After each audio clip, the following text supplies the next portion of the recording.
Hi friends, എല്ലാവർക്കും health glow and ടേസ്റ്റിലേക്ക് വീണ്ടും സ്വാഗതം. ഞാൻ ജീസ ജോർജ്. ഇന്നേ വന്നിരിക്കുന്ന പോസ്റ്റ് പാർട്ടം ഡിപ്രഷനെ കുറിച്ചും പോസ്റ്റ് പാർട്ടം ബ്ലൂസിനെ കുറിച്ചും പോസ്റ്റ് പാർട്ടം സൈക്കോസിസിനെ കുറിച്ചും നിങ്ങൾക്ക് പറഞ്ഞുതരാനാണ് കേട്ടോ. ഓൾറെഡി ഞാനൊരു വീഡിയോ ചെയ്തിട്ടുണ്ട്. എന്താണ് ഈ ഒരു കണ്ടീഷൻ, എന്താണ് ഇതിൻ്റെ സിംറ്റംസ്, എങ്ങനെയാണ് എപ്പോഴാണ് നമ്മളിത് ഡോക്ടറിൻ്റെ അടുത്ത് പോകേണ്ടത്, ഇങ്ങനെയുള്ള കുറേ കാര്യങ്ങളെക്കുറിച്ച് ഞാൻ ഓൾറെഡി ഒരു വീഡിയോ ചെയ്തിട്ടുണ്ട്.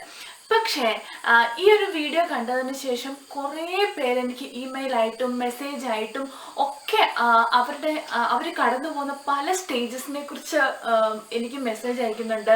അപ്പോൾ അവർക്കൊക്കെ ഞാൻ ഇങ്ങനെ പറഞ്ഞു കൊടുക്കുന്നുണ്ട് എങ്ങനെയാണ് ഓവർകം ചെയ്യേണ്ടതെന്നുള്ളത് പേഴ്സണൽ മെസ്സേജ് വഴി മെയിൽ വഴിയൊക്കെ ഞാൻ അവർക്ക് കൺവേ ചെയ്യുന്നുണ്ട്.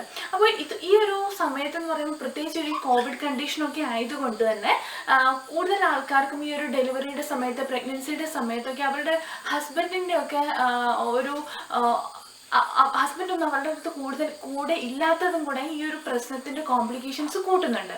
അപ്പം ഞാൻ വിചാരിച്ചു ഇന്നത്തെ വീഡിയോയിൽ എങ്ങനെയാണ് ഞാൻ ഈ ഒരു പോസ്റ്റ് പാർട്ടം ഡിപ്രഷൻ ഓവർകം ചെയ്തത്.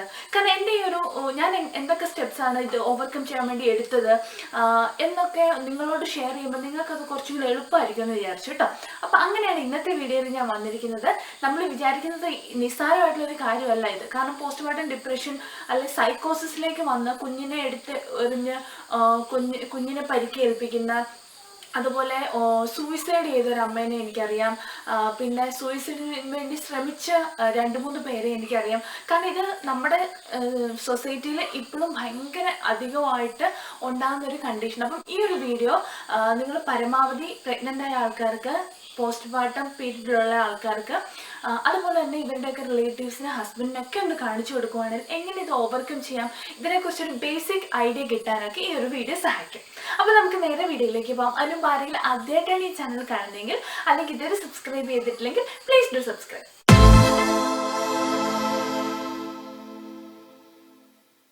ഫസ്റ്റ് പ്രഗ്നൻസിയിലും സെക്കൻഡ് പ്രഗ്നൻസിയിലും ഈ ഒരു സ്റ്റേജസിലൂടെ കടന്നുപോയ ആളാണ് കേട്ടോ ഞാൻ.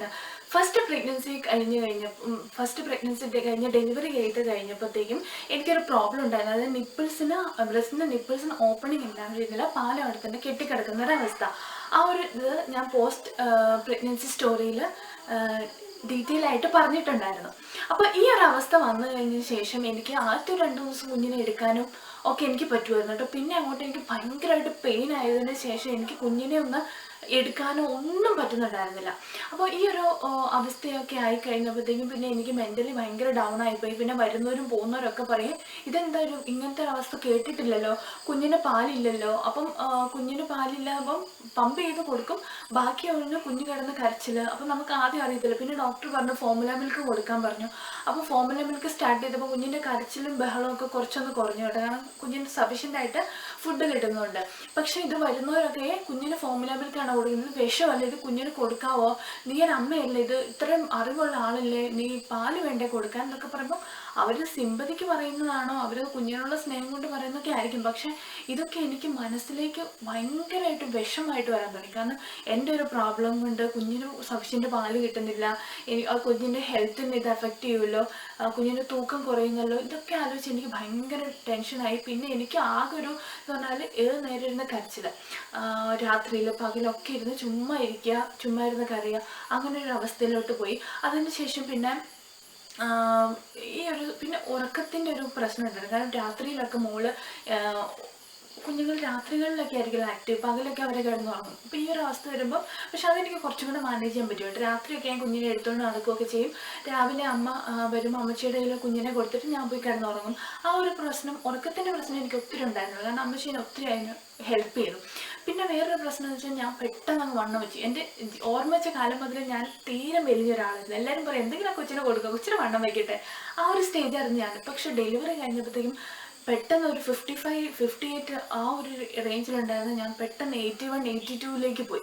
ഭയങ്കരമായിട്ട് ഇത് വെച്ചു. പിന്നെ അതുപോലെ എനിക്ക് പ്രഗ്നൻസിയിലും ഒക്കെ ഈ ഒരു ഹോർമോൺ ചേഞ്ചസ് കൊണ്ട് കഴുത്തൊക്കെ കറക്കുന്ന ഒരു സ്റ്റേജ്, അത് ഹൈപ്പർ പിഗ്മെൻറ്റേഷൻ ഉണ്ടായിരുന്നു. അപ്പോഴത്തേക്കും ബോഡി എല്ലാം കറുത്തു. ഞാൻ ഭയങ്കരമായിട്ട് വണ്ണം വെച്ച് എനിക്ക് തന്നെ എന്നെ കാണുമ്പോൾ ഞാൻ ഒരു ഭീകര ജീവിയെ പോലെ തോന്നി. ഇന്ന് വരെ ഞാൻ എന്നെ അങ്ങനെ കണ്ടിട്ടില്ല വണ്ണം വെച്ച്. ഇങ്ങനെ കറുത്ത് വണ്ണമൊക്കെ വെച്ചൊരാൾ അപ്പോഴത്തേക്ക് എനിക്കത് മെൻ്റലി ഒന്നും അക്സെപ്റ്റ് ചെയ്യാൻ പറ്റില്ല. പിന്നെ നമ്മൾ വയറൊക്കെ നോക്കിയത് വയറൊക്കെ ചാടി ഒരു ബലൂണ് പോലെ എനിക്കത് മെൻ്റലി അക്സെപ്റ്റ് ചെയ്യാൻ പറ്റിയില്ല. അപ്പോഴത്തേക്കും ഞാൻ വിചാരിച്ചു അപ്പം ഒരു 3 months ഒക്കെ ആയി. അപ്പം ഞാൻ വിചാരിച്ചു എങ്ങനെയാലും എൻ്റെ വണ്ണം കുറയ്ക്കണം എന്ന് വിചാരിച്ച് ഞാൻ പെട്ടെന്ന് യൂട്യൂബൊക്കെ നോക്കി ഒരു എക്സസൈസൊക്കെ ചെയ്യാൻ തുടങ്ങി. ഒരു ദിവസം 50 minutes പെട്ടെന്ന് എക്സസൈസൊക്കെ ചെയ്തു. പിന്നെ എനിക്ക് ഭയങ്കര നടുവേദന. കാരണം ഞാൻ ചുമ്മാ അടങ്ങി ഇത്രയും നാൾ ഒരു ഒരു റെസ്റ്റും കാര്യങ്ങളൊക്കെ ആയിരുന്നല്ലോ ഡെലിവറി കഴിഞ്ഞിട്ടുള്ളത്. അത് കഴിഞ്ഞ് പെട്ടെന്ന് ഇങ്ങനെ എക്സസൈസ് ചെയ്തപ്പോഴത്തേക്ക് എനിക്ക് ഭയങ്കര നടുവേദന കാര്യങ്ങൾ, പിന്നെ അതിൻ്റെ പേരിൽ പിന്നെയും കരച്ചിൽ, അങ്ങനെ ഭയങ്കരമായിട്ട് ഇതായി. അപ്പോൾ ഹസ്ബൻഡ് എന്നെ ഭയങ്കരമായിട്ട് സപ്പോർട്ട് ചെയ്തു കേട്ടോ. വീട്ടുകാരെല്ലാം സപ്പോർട്ട് ചെയ്തു. ഹസ്ബൻഡ് എന്ന് പറഞ്ഞു ഇറ്റ്സ് ഓക്കെ, നോ പ്രോബ്ലം, ഈ ഡെലിവറി കഴിഞ്ഞ് വണ്ണം വയ്ക്കുന്ന ഒക്കെ ഒരു നോർമൽ ആയിട്ടുള്ള കാര്യമാണത്, പതുക്കെ അതിൻ്റെ സമയം എടുത്ത് കുറച്ചാൽ മതി, ഇങ്ങനെ ഓടിച്ചാടി എക്സസൈസ് ചെയ്യേണ്ട കാര്യമില്ല. അതുപോലെ എൻ്റെ അമ്മ ഇതുപോലെ തന്നെ പറഞ്ഞു കേട്ടോ, അങ്ങനെ ചെയ്യേണ്ട കാര്യമില്ല, സമയം എടുത്ത് ചെയ്യും, ഇതിനെക്കുറിച്ച് കൂടുതലായിട്ട് പഠിക്കും. ഓടിപ്പോൾ എക്സസൈസ് ചെയ്തിട്ടുണ്ടെങ്കിൽ ചിലപ്പം വേറെ എന്തെങ്കിലും കോംപ്ലിക്കേഷൻ വരും. ഇപ്പം തന്നെ കണ്ടില്ല നടുവേദന വന്നല്ലോ. അങ്ങനെയാണ് ഞാൻ ഇതിനെക്കുറിച്ച് കൂടുതലായിട്ട് പഠിച്ചു. അങ്ങനെയാണ് ഇങ്ങനെ ഡയസ്റ്റാസിസ് റെക്റ്റൈഡ് എന്ന് പറയുന്നൊരു സ്റ്റേജ് ഉണ്ട്. അപ്പോൾ അതിന് നമ്മൾ ആദ്യം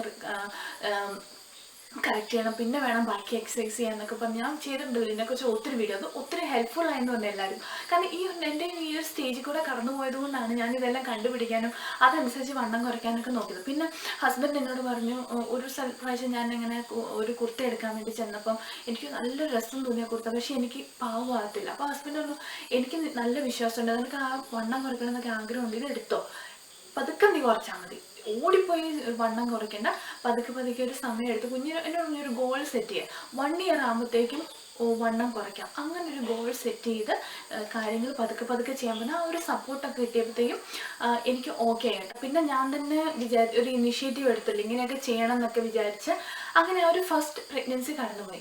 പിന്നെ സെക്കൻഡ് പ്രഗ്നൻസിയിലേക്ക് വന്നപ്പം എനിക്ക് ആദ്യമേ അറിയായിരുന്നു എന്തായാലും നമുക്കൊരു നിപ്പിളിൻ്റെ ഒരു പ്രോബ്ലം ഇങ്ങനെ ഫസ്റ്റ് പ്രഗ്നൻസിയിലുണ്ട്. അപ്പം ഇങ്ങനെ പാല് കെട്ടിക്കിടക്കും, വേദന എടുക്കും, കുഞ്ഞിന് എളുപ്പം ഫോർമുല മിൽക്ക് വേണ്ടി വരും എന്ന് ഞാനത് മെൻ്റലി അക്സെപ്റ്റ് ചെയ്തു.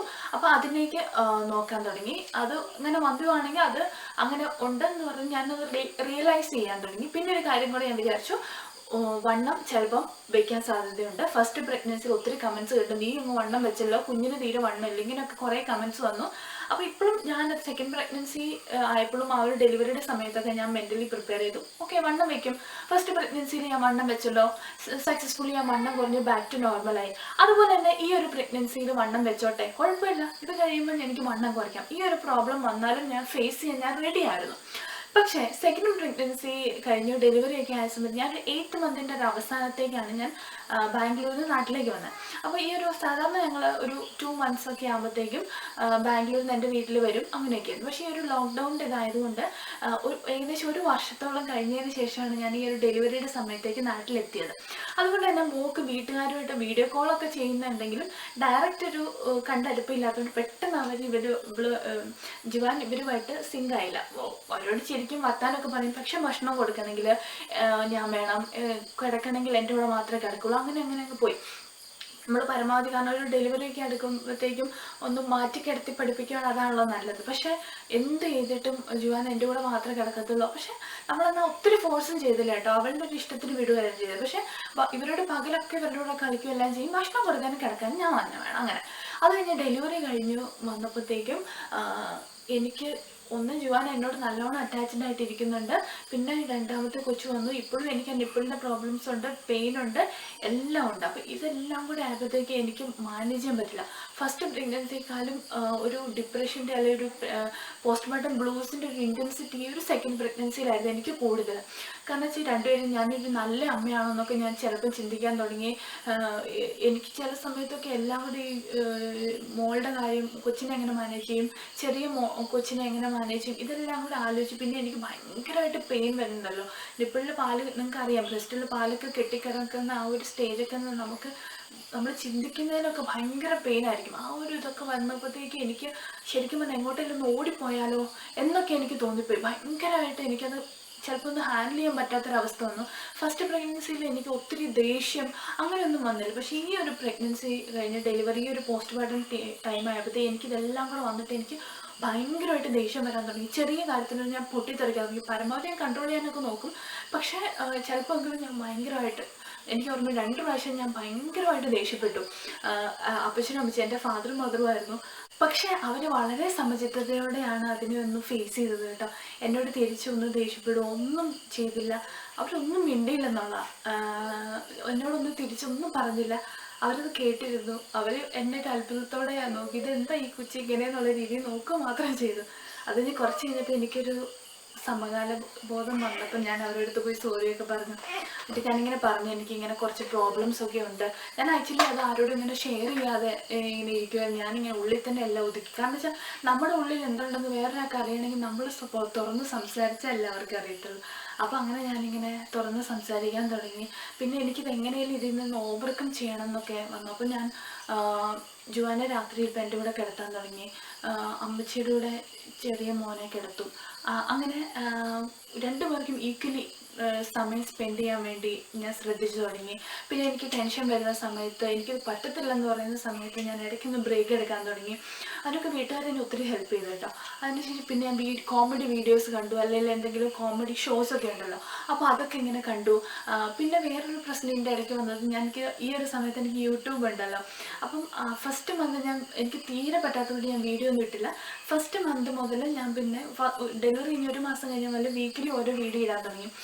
എനിക്ക് ഏറ്റവും കൂടുതൽ യൂട്യൂബിൽ നിന്ന് അപ്രീസിയേഷൻ കിട്ടിയൊരു കാര്യം എന്ന് പറഞ്ഞാൽ ഞാൻ കമൻസിനൊക്കെ റെഗുലറായിട്ട് മറുപടി കൊടുക്കുന്നുണ്ടായിരുന്നു. പക്ഷേ എന്നാണ് എനിക്ക് ഏറ്റവും കൂടുതൽ അപ്രീസിയേഷൻ കിട്ടിയത്. പക്ഷേ ഇപ്രാവശ്യം എനിക്ക് എല്ലാം കൂടെ മാനേജ് ചെയ്യാൻ പറ്റാതെ വന്നപ്പോൾ കമൻസിനൊക്കെ ഇടയ്ക്ക് റിപ്ലൈ കൊടുക്കാൻ പറ്റാതെ. കാരണം അല്ലെങ്കിൽ ഞാൻ ഡെയിലി ബേസിസിൽ രാവിലെ വൈകുന്നേരമൊക്കെ ഇരുന്ന് കംപ്ലീറ്റ് എല്ലാ കമൻസിനും റിപ്ലൈ കൊടുത്തതെല്ലാം ക്ലിയർ ചെയ്യായിരുന്നു. പക്ഷെ ഇപ്പം എനിക്ക് അങ്ങനെ ഒരു കുറച്ച് സമയം ഇങ്ങനെ സ്പെൻഡ് ചെയ്യാൻ പറ്റാത്ത ഒരവസ്ഥയിലേക്ക് വന്നു. അപ്പോൾ ഇതിൻ്റെ ഇടയ്ക്ക് എനിക്ക് ഒരു കമൻറ്റ് വന്നു, അതെനിക്ക് ഭയങ്കരമായിട്ട് വിഷമമായിപ്പോയി. അത് കമൻ്റ് അതായിരുന്നു, ഈ ചേച്ചിയാണ് ഇയാൾ എന്തൊരു വാക്ക് പറഞ്ഞിട്ട് കമൻസിന് മറുപടിയേ തരുന്നില്ല, നമ്മളെ തീരെ ശ്രദ്ധിക്കുന്നില്ല, അതുകൊണ്ട് ഞാൻ ചാനൽ അൺസബ്സ്ക്രൈബ് ചെയ്യുകയാണ് എന്ന് പറഞ്ഞാൽ അതെനിക്ക് വല്ലാത്ത വിഷമമായി. കാരണം എനിക്ക് ഏറ്റവും കൂടുതൽ അപ്രിസിയേഷൻ കിട്ടിയൊരു കാര്യം തന്നെ പിന്നെ അവർ ചെയ്യുന്നില്ല എന്ന് പറഞ്ഞപ്പോൾ എനിക്ക് ഭയങ്കര വിഷമമായിപ്പോയി. അപ്പോൾ എനിക്ക് നിങ്ങളോട് പറയാനുള്ള ഒരു കാര്യം എന്ന് പറഞ്ഞാൽ, എക്സ്പെക്റ്റേഷൻ എന്ന് പറയുന്ന ഒരു സംഭവമുണ്ട്. നമ്മൾ ബാക്കിയുള്ളവരിൽ നിന്ന് പ്രതീക്ഷിക്കുന്നത്, അതുപോലെ നമ്മുടെ ജീവിതത്തിൽ നടക്കുന്നത്, ഇതെല്ലാം നമ്മൾ എക്സ്പെക്റ്റ് ചെയ്യുന്നൊരു കാര്യമുണ്ട്. ആ ഒരു എക്സ്പെക്റ്റേഷൻ അനുസരിച്ചുള്ളൊരു കെയർ അവരുടെ നിന്ന് കിട്ടിയില്ല. അതുപോലെ തന്നെ നമ്മുടെ ജീവിതത്തിൽ ചെറിയ ചെറിയ വേദനകൾ, ബുദ്ധിമുട്ടുകളൊക്കെ വരുമ്പം അതിനെ നമ്മൾ എങ്ങനെ ഹാൻഡിൽ ചെയ്യുന്നു, ഒരു കോമൺ ഒരാൾക്ക് അത് ഹാൻഡിൽ ചെയ്യാൻ ഒത്തിരി എളുപ്പമായിരിക്കും. പക്ഷേ ഈ ഒരു പ്രഗ്നൻസിയിൽ അല്ലെങ്കിൽ പോസ്റ്റ്മോർട്ടം പീരീഡിൽ നമ്മുടെ ബോഡിയിൽ ഒത്തിരി ഹോർമോണൽ ചേഞ്ചസ് നടക്കുന്നത് കൊണ്ട് തന്നെ ഈ ഒരു ചെറിയൊരു പ്രശ്നം വരുമ്പോൾ തന്നെ നമുക്കത് ഹാൻഡിൽ ചെയ്യാനുള്ളൊരു ബുദ്ധിമുട്ട് വരും കേട്ടോ.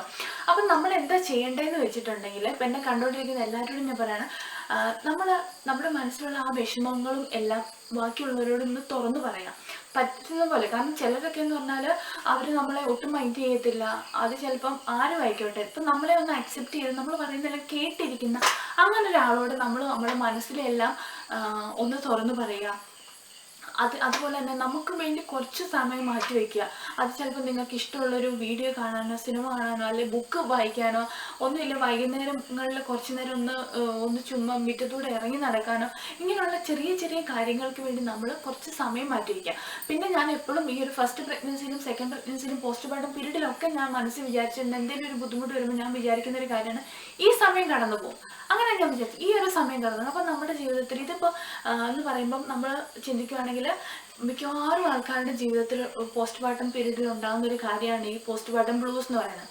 ചിലർക്ക് ഇത് നമുക്ക് ഹാൻഡിൽ ചെയ്യാൻ പറ്റില്ല, അത് പോസ്റ്റ്മോർട്ടം ഡിപ്രഷനിലേക്ക് പോകും. പിന്നെ അത് നമുക്ക് തീരെ ഹാൻഡിൽ ചെയ്യാൻ പറ്റില്ല, പോസ്റ്റ്മോർട്ടം സൈക്കോസിസിലേക്ക് പോകും. സൈക്കോസിസ് എന്ന് പറയുമ്പോൾ നമുക്ക് തന്നെ അറിയത്തുണ്ടാവില്ല നമ്മൾ എന്തൊക്കെയാണ് ചെയ്ത് കൂട്ടുന്നത്, കാട്ടിക്കൂട്ടുന്നതെന്ന്. ആ ഒരു സ്റ്റേജിലേക്ക് എത്തുന്നതിന് മുമ്പ് തന്നെ നമ്മളിത് പ്രിവെൻറ്റ് ചെയ്യുക എന്നുള്ളതാണ് ഏറ്റവും ഇമ്പോർട്ടൻ്റ് ആയിട്ടുള്ള കാര്യം. പോസ്റ്റ്മോർട്ടം സൈക്കോസിസിലാണ് നമ്മൾ കുഞ്ഞുങ്ങളെ ഉപദ്രവിക്കുന്നത്, നമ്മളെ തന്നെ ഉപദ്രവിക്കുന്നത്, സൂയിസൈഡ് ചെയ്യാൻ ചിന്തിക്കുന്നതൊക്കെ പോസ്റ്റ്മോർട്ടം സൈക്കോസിസിൻ്റെ അവസ്ഥയിലാണ്.